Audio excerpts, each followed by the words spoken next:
acabou, não acabou.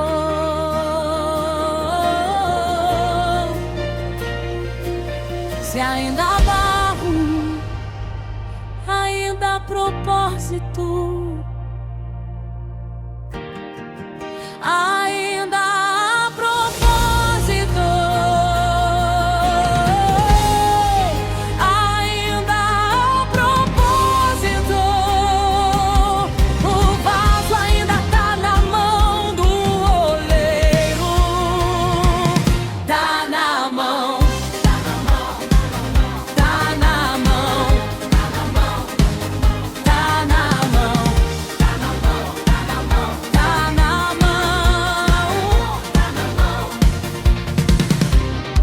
Eu pensei que era o fim quando o vaso se quebrou, mas o oleiro não desiste daquilo que ele começou. Se perdeu a sua forma, se a dor te desfigurou, não confunda a mão que quebra com a mão que abandonou. Ele quebra, ele amassa, ele molda outra vez. O que parece impossível, pra ele tem solução. Não saiu da mão,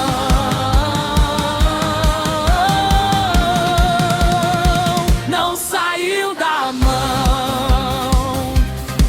O vaso ainda tá na mão do oleiro, tá na mão, tá na mão, tá na mão, tá na mão, tá na mão, tá na mão. Se ele começou, ele vai terminar. Se o vaso quebrou, ele vai restaurar. O vaso ainda tá na mão do oleiro, tá na mão,